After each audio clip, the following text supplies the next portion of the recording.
Good day. It is great to be with you today. I hope you're having an awesome day wherever you're at in this country, on this globe. We welcome you to this episode of From the Executive Directors. I'm James Pennington, Executive Director of Back Bay Mission in Biloxi, Mississippi, and I'm privileged to be here and to work with a fantastic staff of 17. So I want to talk about something that's kind of on my mind and my heart, and I know it's on everybody's minds and hearts probably too, is this crazy pandemic we're reliving and the variants. One of the things that I've sensed around this pandemic as I've been having conversations with people is it's conceivably something that could have brought our country together, right?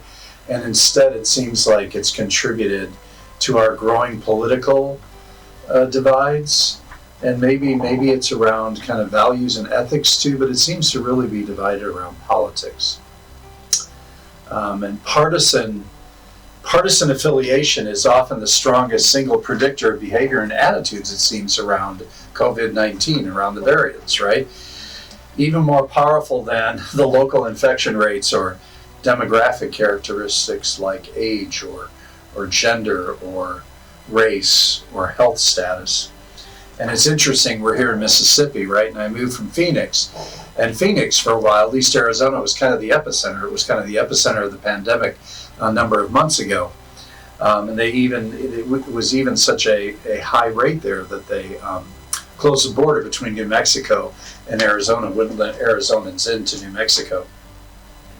And here in Mississippi, we're finding the rates are astronomical. And if you've listened to the news, you realize that kind of the southern states and then kind of the states up northwest are the ones that are experiencing some of the big outbreaks. Also, the states that have the lowest vaccination rate. So what I want to talk about is, and challenge us with as human beings, right, and as a part of this global world in which we live now, when are we going to come together and sit in our homes, our churches, wherever we gather? How are we going to reclaim our humanity, right, and our unity too? It seems that right now we're separated into red and blue states, and that seems to determine health policies around COVID and around masking or not masking, around vaccines or not vaccinating, around closing stores and businesses or not closing stores and businesses.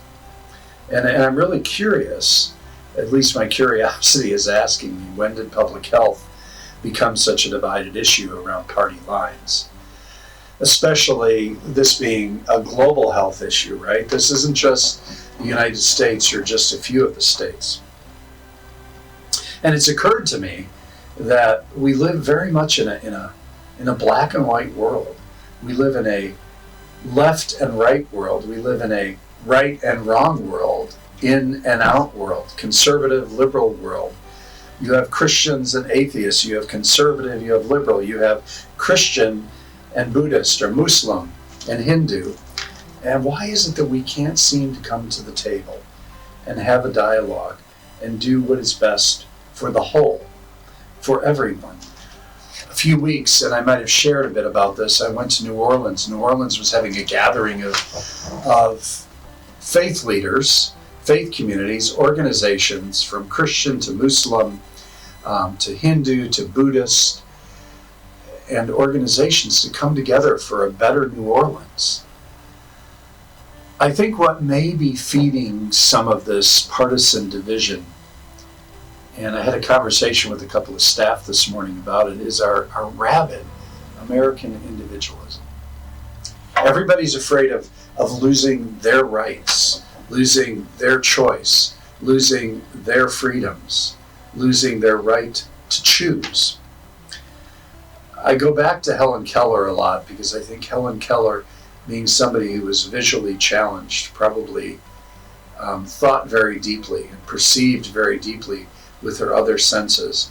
And Helen Keller once said, "Alone we can do so little, but together we can do so much. Alone we can do so little, but together we can do so much."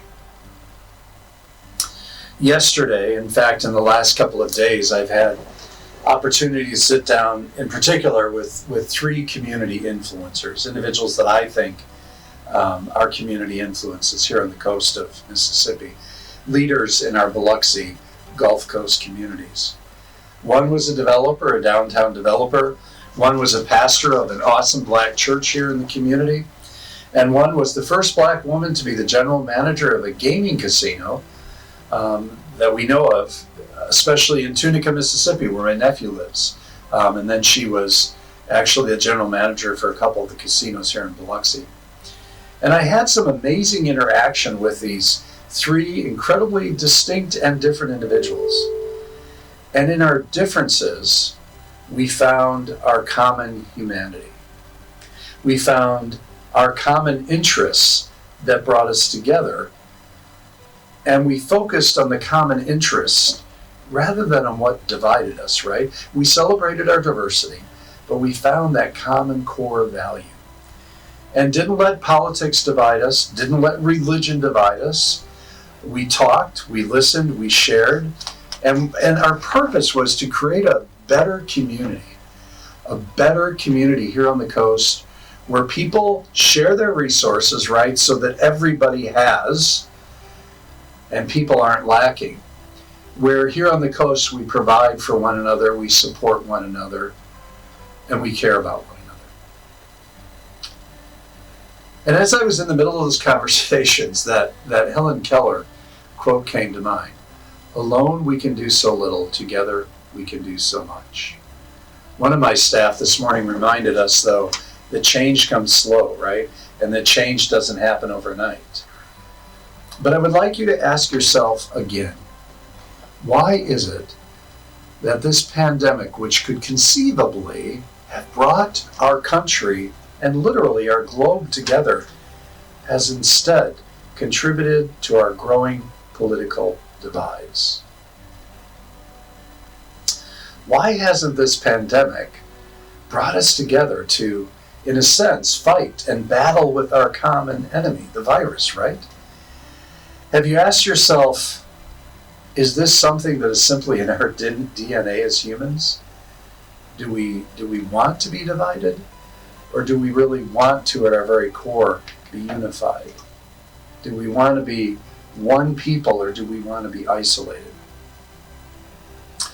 There's a spiritual leader of the Baha'i faith, and the Baha'i faith is one of those faith traditions that really finds its truth in all of the major world religious leaders.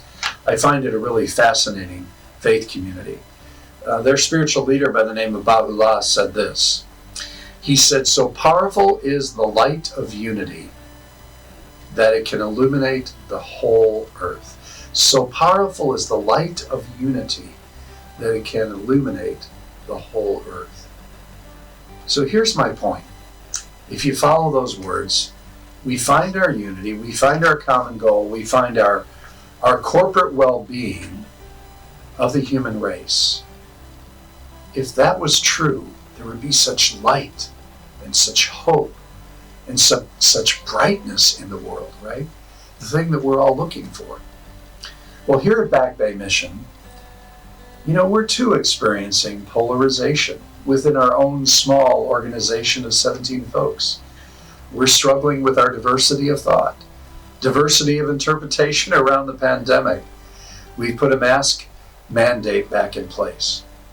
But the one thing that unites us, that we can all agree on, is our mission, our work, to help eradicate poverty, to help relieve the suffering of those who are unsheltered. That's the thing that unites us.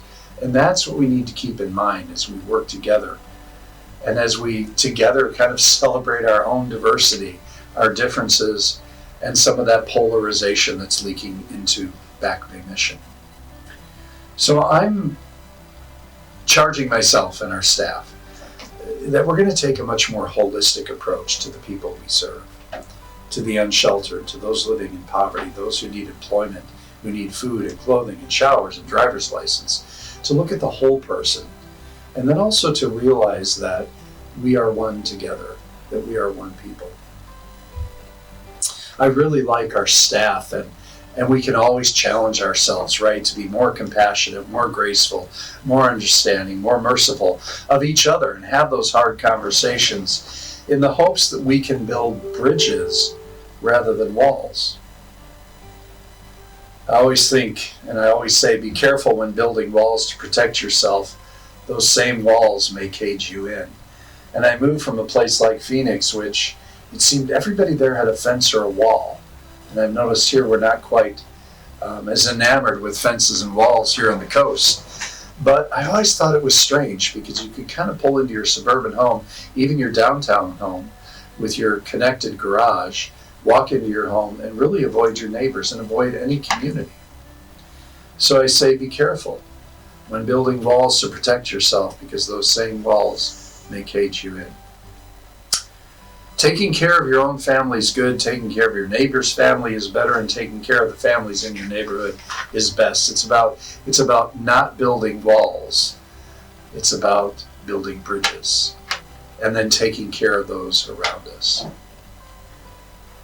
So this was kind of what was on my mind and my heart 10 p.m. last night when I sat down. It's Thursday morning, right? When I sat down to prepare these thoughts. Is let's take some time to see the bigger picture. Let's not just take care of our families or ourselves, but take care of our neighbors and our neighbors' families and the families in our neighborhood. Let's have a more global, communal concern. Let's find ways to come together over this pandemic and the new variants. Do what's best for the other. The pastor I was having lunch with this past week, one that I mentioned earlier, we agreed that what seems most important about this historical figure, Jesus, as a great religious teacher, is that he makes this one statement, and both of us really have latched onto the statement that Jesus made. He said, in essence, how can you hate your brother or sister or your sibling that you see, and yet you claim to love a God that you've never seen? Interesting point, isn't it?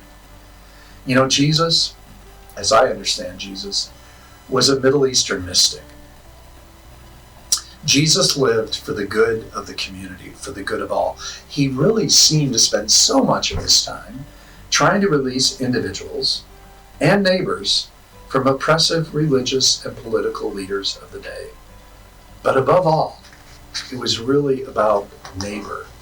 It was about loving God, however you define God, that you can't see, and loving your neighbors, your siblings, your family, your worldwide family, even more because you can see them, right? So I think that was a really profound, mystical statement, and I'd like you to think about that this week. Think about that statement.